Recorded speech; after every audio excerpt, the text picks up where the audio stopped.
Hello friend, how are you? Again, you're most welcome on your YouTube channel Chemistry Plus Academy. Last session में हमने discuss किया था phenol chapter के बारे में। तो वहाँ हमने फिनॉल चैप्टर को स्टार्ट किया था, जहाँ हमने फिनॉल का क्लासिफिकेशन, इसका डेफिनेशन, IUPAC नोमेनक्लेचर और साथ में फिनॉल की प्रिपरेशन को कंप्लीट किया था। आज हम डिस्कस करने वाले हैं फिनॉल की फिजिकल प्रॉपर्टी। तो हम डिस्कस करते हैं फिजिकल प्रॉपर्टी के बारे में। देखिए, सबसे पहला जो है दैट इज द क्वथनांक। क्वथनांक का मीन्स क्या होता है? बॉइलिंग पॉइंट होता है। ओके, और आपको पता है बॉइलिंग पॉइंट का मीन्स होता है कि वह टेम्परेचर जहां पर कोई भी लिक्विड, उसका वेपर प्रेशर एटमॉस्फेरिक प्रेशर के इक्वल होता है, मीन्स वो लिक्विड बॉयल होना स्टार्ट हो जाता है, that is the boiling point. Okay, अब देखिए, बॉइलिंग पॉइंट डिपेंड करता है हाइड्रोजन बॉन्डिंग पर। हमने अल्कोहल चैप्टर में भी डिस्कस किया था कि जहां हाइड्रोजन बॉन्ड होती है वहां पर क्या होता है, मॉलिक्यूल्स में एसोसिएशन ज्यादा होता है, मॉलिक्यूल्स पास पास आ जाते हैं, जिससे बॉइलिंग पॉइंट का वैल्यू क्या होता है, बढ़ जाता है। अब देखिए, फिनोल का जो क्वथनांक होता है वो सेम मॉलिक्यूलर वेट वाले एरोमेटिक हाइड्रोकार्बन तथा हेलो एरिन की जो कंपैरिजन में ज़्यादा होता है, क्योंकि फिनोल में क्या होता है, intermolecular hydrogen bond means अंतरा आणविक हाइड्रोजन बॉन्ड होता है। उससे मॉलिक्यूल्स का होता है संगुणन। संगुणन का मतलब होता है मॉलिक्यूल पास पास आ जाते हैं, जिससे इसका क्वथनांक का मान बढ़ जाता है। ओके, अब आप देख सकते हैं इस डायग्राम के अंदर ये फिनॉल मॉलिक्यूल है, ये भी फिनॉल मॉलिक्यूल है, ये भी फिनॉल मॉलिक्यूल है। इसमें क्या हुआ, इसका हाइड्रोजन, इसका ऑक्सीजन, इनमें क्या हुआ, हाइड्रोजन बॉन्ड हुआ। इसके बाद इसका हाइड्रोजन, इसका ऑक्सीजन, इसमें क्या हुआ, हाइड्रोजन बॉन्ड हुआ। इससे मॉलिक्यूल का क्या हुआ, एसोसिएशन हुआ, संगुणन हुआ, मॉलिक्यूल पास पास आए। अब इनको वेपर फॉर्म में कन्वर्ट करने के लिए टेम्परेचर ज़्यादा चाहिए होता है, इसलिए इसका बॉइलिंग पॉइंट का वैल्यू ज़्यादा होता है, क्वथनांक का वैल्यू ज़्यादा होता है। आप समझ सकते हैं। अब देखिए, यदि फिनोल के अंदर OH ग्रुप की ऑर्थो पोजीशन आप देख सकते हैं, OH ग्रुप की ऑर्थो, ऑर्थो का मीन्स क्या होता है, ये वाला OH ग्रुप है, इसका ऑर्थो मतलब इसके पास वाली पोजीशन पर यदि हाइड्रोजन बॉन्ड बनाने वाला ग्रुप, जैसे कि कोई NO2 है, COH है, मीन्स नाइट्रो ग्रुप और कार्बोक्सिलिक ग्रुप आदि उपस्थित होते हैं, तो इनमें क्या होता है, अंतः आणविक। अंतः आणविक का मीन्स होता है इंट्रामोलिकुलर, मीन्स उसी एक ही मॉलिक्यूल में क्या होगा, हाइड्रोजन बॉन्ड होगा। उस कारण इसका क्वथनांक का मान क्या हो जाता है, कम हो जाता है। इसका मतलब देखिएगा क्या है, ये है ऑर्थो नाइट्रोफिनॉल।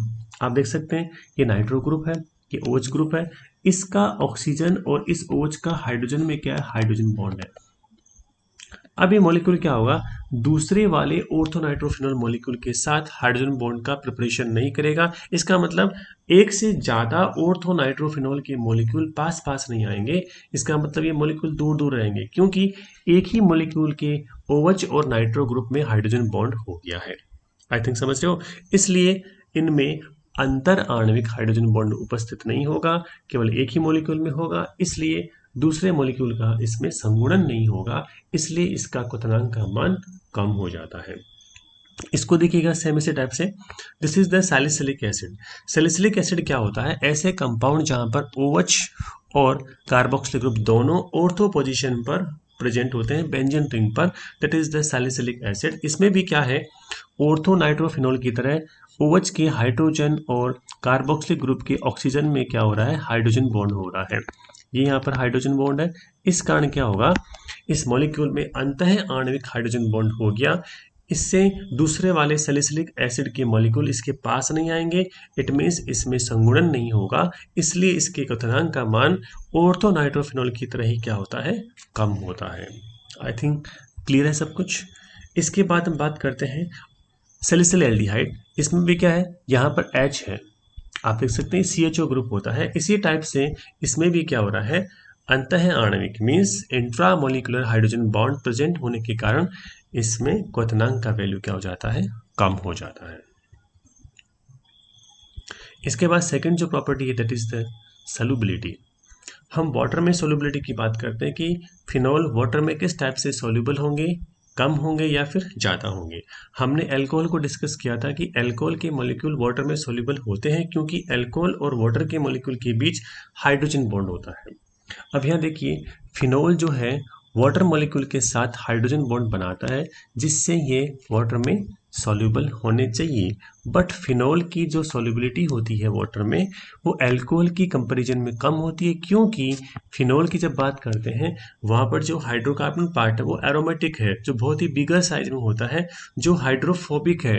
हाइड्रोफोबिक का मीन्स क्या होता है, जल विरोधी होता है, इसलिए ये वाटर के साथ हाइड्रोजन बॉन्ड होगा, अल्कोहल की कंपैरिजन में कम बनाएगा, इसलिए अल्कोहल की कंपैरिजन में ये कम सोल्यूबल है। ठीक है ना। इसको इस टाइप से आप देख सकते हैं कि अल्कोहल और फिनॉल में कंपेयर कर रहे हैं हम। जैसे मान लीजिएगा दिस इज द अल्कोहल, आप जानते हैं ये अल्कोहल है, ठीक है। ये क्या है, वाटर, कि अल्कोहल, ये है वाटर। तो यहाँ पे देखिए इसका ऑक्सीजन, इसका हाइड्रोजन, इसका ऑक्सीजन, इसका हाइड्रोजन, ऑक्सीजन और हाइड्रोजन, इनमें क्या हुआ, हाइड्रोजन बॉन्ड। इस कारण इसकी सॉल्युबिलिटी क्या हो जाती है, ज़्यादा होती है। लेकिन जब बात करते हैं फिनॉल, आप देख सकते हैं फिनॉल में क्या है, ये बेंजीन रिंग है, ठीक है। तो फिनॉल में है बेंजीन रिंग, इस कारण इसमें क्या होता है,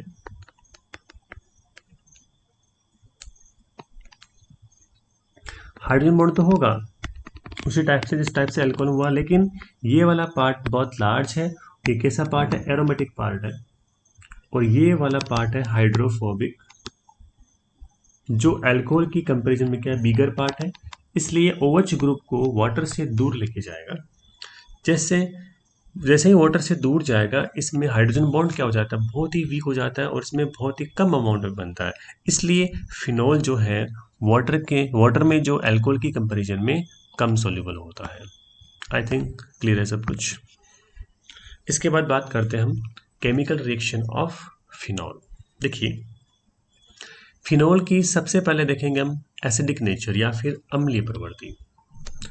और आपको पता है फिनॉल में होता है रेजोनेंस, अनुनाद पाया जाता है, और आपको पता है अनुनाद से क्या होता है कि फिनॉल के अंदर OH ग्रुप का जो H एटम है वो H+ आयन के फॉर्म में बाहर निकलेगा, इस कारण ये एसिडिक नेचर शो करेगा। कैसे, देखिए ये आपका फिनॉल है, यहाँ पर लॉन पेयर है, ये सिंगल बॉन्ड, ये क्या है, पाई बॉन्ड है, इसमें होगा रेजोनेंस, तो लॉन पेयर के इलेक्ट्रॉन ट्रांसफर होंगे बेंजीन रिंग की तरफ। जैसे इलेक्ट्रॉन ट्रांसफर हुए आप देख सकते हैं इस पे चार्ज आ रहा है माइनस, इस पे चार्ज आ रहा है प्लस, ये स्पीसीज बन जाएगी।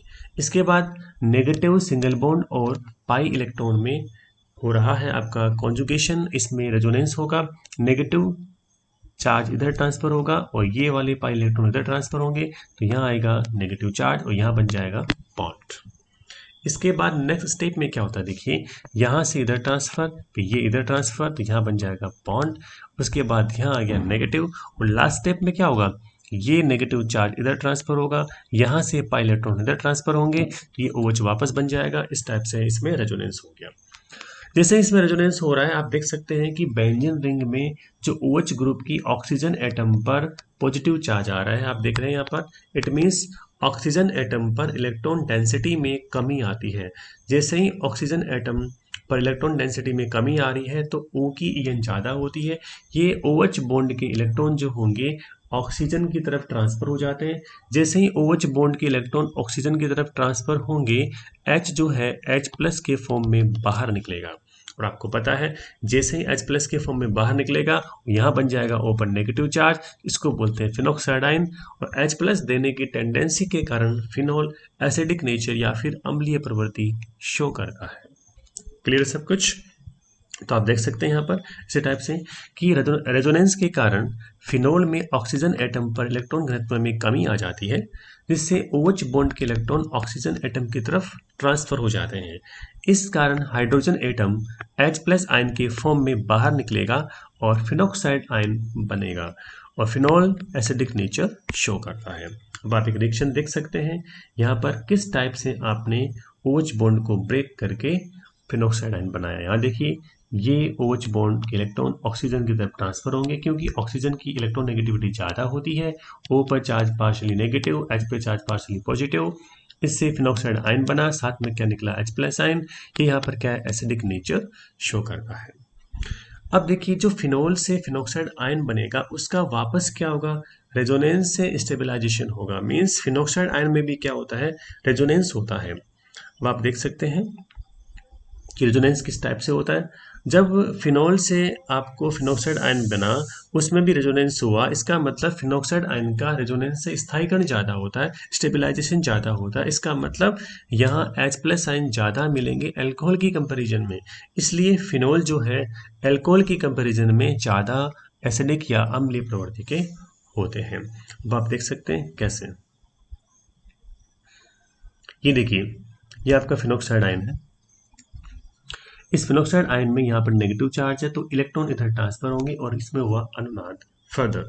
तो यहाँ नेगेटिव चार्ज है, इसके बाद ये इधर ट्रांसफर, ये इधर ट्रांसफर, तो यहाँ नेगेटिव आया और यहाँ पर क्या बन गया, पाई बॉन्ड बन गया। इसके बाद नेक्स्ट स्टेप में क्या होगा, यहाँ से नेगेटिव इधर ट्रांसफर होगा, ये इधर ट्रांसफर, ये इधर ट्रांसफर। इसके बाद नेक्स्ट स्टेप में यहाँ पर आ गया O-, वापस बन गया फिनोक्साइड आयन। तो इस टाइप से आप देख सकते हैं कि फिनोक्साइड आयन में भी रेजोनेंस हो रहा है। इसका मतलब इसका स्टेबलाइजेशन ज़्यादा हो रहा है, किसकी कंपैरिजन में, फिनोल की कंपैरिजन में। इसलिए सॉल्यूशन में H+ आयन ज़्यादा मिलेंगे और ये फिनोल ज़्यादा एसिडिक नेचर शो करेगा।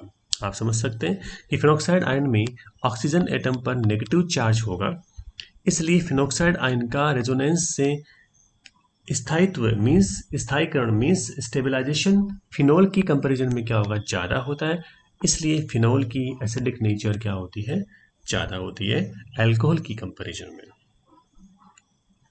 अब हम कंपेयर करेंगे अल्कोहल और फिनोल में जो एसिडिक नेचर है उसकी कंपैरिजन करेंगे, कौन ज़्यादा एसिडिक है, कौन कम एसिडिक है।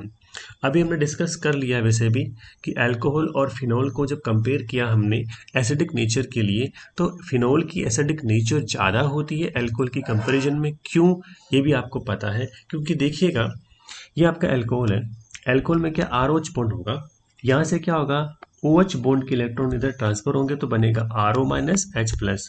RO- क्या होता है, एल्कोक्साइड आयन। और आपको पता है इस एल्कोक्साइड आयन में रेजोनेंस तो होता नहीं है, इसका मतलब एल्कोक्साइड आयन का रेजोनेंस से स्टेबलाइजेशन नहीं हो रहा है। इसका मतलब ये मोर रिएक्टिव है। जब ये मोर रिएक्टिव होगा तो क्या होगा, वापस ये H+ से रिएक्शन करके ROH के मॉलिक्यूल में कन्वर्ट हो जाएगा। इसका मतलब सॉल्यूशन में H+ आयन का अमाउंट कम है, इसलिए ये कम एसिडिक है। और साथ में देखिएगा यहाँ पर एल्काइल ग्रुप, और एल्काइल ग्रुप क्या करता है, +I इफेक्ट शो करता है। इसका मतलब ये हुआ यहाँ पर इलेक्ट्रॉन डोनेट करने की टेंडेंसी रखता है।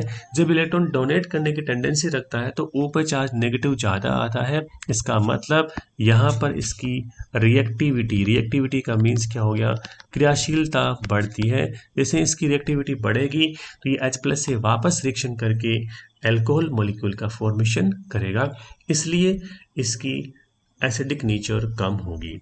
जबकि फिनोल में क्या होता है, जैसे ही फिनोल से OH बॉन्ड ब्रेक होता है, ऑक्सीजन के इलेक्ट्रॉन O की तरफ ट्रांसफर आते हैं, तो इससे बनता है फिनोक्साइड आयन और साथ में क्या होता है, H+ आयन। और आपको पता है फिनोक्साइड आयन का रेजोनेंस से क्या होता है, स्टेबलाइजेशन होता है।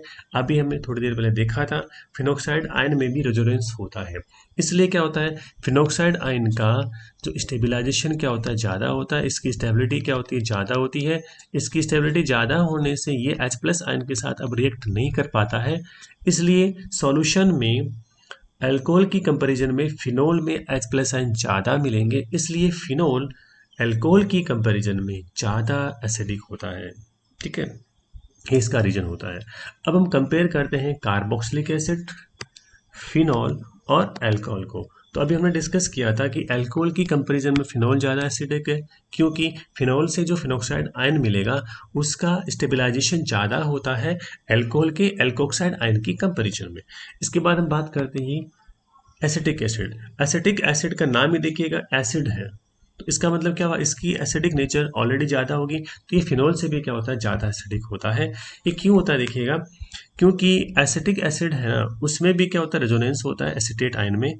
कैसे, इस चीज़ को थोड़ा हम समझते हैं। देखिएगा, ये आपका एसिटिक एसिड है CH3C double bond OH। Okay, जब ये ब्रेक डाउन होता है तो आप देख सकते हैं यहाँ से OH बॉन्ड ब्रेक होगा, CH3C double bond O minus और साथ में बना H+। ठीक है, अब देखिए यहाँ पर क्या हो रहा है, रेजोनेंस हो रहा है। कैसे, ये इलेक्ट्रॉन इधर ट्रांसफर, ये इलेक्ट्रॉन इधर ट्रांसफर, तो आप देख सकते हैं CH3C O negative double bond O, इस टाइप से आप देखिएगा। तो यहाँ पर देखिए ये रेजोनेंस स्ट्रक्चर, ये दोनों इसमें क्या है, सिमिलर टाइप की है। तो इसमें क्या हो रहा है, इक्विवेलेंट। इक्विवेलेंट मतलब क्या होगा, सेम टाइप की रेजोनेंस स्ट्रक्चर का फॉर्मेशन हो रहा है। जब सेम टाइप की रेजोनेंस स्ट्रक्चर का फॉर्मेशन होता है तो उनका स्टेबिलिटी जो होता है अदर टाइप की रेजोनेंस स्ट्रक्चर की कंपैरिजन में क्या होता है, ज़्यादा होता है। इसलिए यहाँ स्टेबिलाईजेशन ज़्यादा हो गया, इसलिए फिनोल की कंपैरिजन में कार्बोक्सिलिक एसिड जो होंगे वो क्या होंगे, मोर एसिडिक होंगे, ज़्यादा एसिडिक होंगे। आई थिंक आप समझ रहे हैं मेरी बात को। और साथ में इसका के का मतलब होता है डिसोसिएशन कांस्टेंट ऑफ एसिड। अम्ल का वियोजन स्थिरांक मीन्स अम्ल का वियोजन होने की टेंडेंसी ज़्यादा होती है, मीन्स H प्लस आयन देने की टेंडेंसी क्या होगी, ज़्यादा होगी। इसलिए इसकी एसिडिक नेचर क्या होती है, ज़्यादा होती है। आई थिंक क्लियर है सब कुछ। इसके बाद हम कुछ एग्जाम्पल्स की बात करते हैं कि क्या क्या इसके एग्जाम्पल्स हैं एसिडिक नेचर के।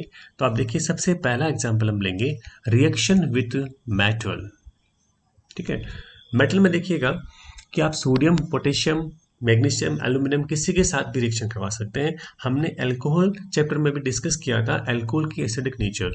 एसिडिक नेचर जब हम डिस्कस करते हैं किसी भी ऑर्गेनिक कंपाउंड की तो वहाँ मेटल के साथ, मेटल हाइड्राइड के साथ और मेटल हाइड्रोक्साइड के साथ ही रिएक्शन करवाई जाती है और वहाँ एसिडिक नेचर को आइडेंटिफाई किया जाता है। अब आप देख सकते हैं फिनोल है, इसकी जब आप सोडियम से रिएक्शन कराओगे तो आपको पता है सोडियम क्या करेगा, मेटल है तो Na प्लस आयन डोनेट करने की टेंडेंसी रखेगा। आप देख सकते हैं इस टाइप से। तो Na से क्या बना, Na प्लस, साथ में इलेक्ट्रॉन रिमूव हो गया। इसके बाद देखिएगा ये जो फिनोल है ना, फिनोल में यहाँ से OH बॉन्ड के इलेक्ट्रॉन ट्रांसफर होंगे, H पे आएगा प्लस, O पे चार्ज आएगा माइनस, ये Na ट्रांसफर होगा ऑक्सीजन पर, तो इससे बनेगा सोडियम फिनोक्साइड। और साथ में जो H प्लस है वो इस इलेक्ट्रॉन, ये जो इलेक्ट्रॉन दे रहा है ना उससे रिएक्शन करके H2 को फॉर्म करेंगे। इस टाइप से ये सोडियम फिनोक्साइड मीन्स फिनोल का सोडियम सॉल्ट फॉर्म होता है। जब भी हम ऑर्गेनिक कंपाउंड की एसिडिक नेचर डिस्कस करते हैं मेटल के साथ, मेटल हाइड्रोक्साइड के साथ, तो इसमें क्या होते हैं, उनके सोल्ट फॉर्म होते हैं।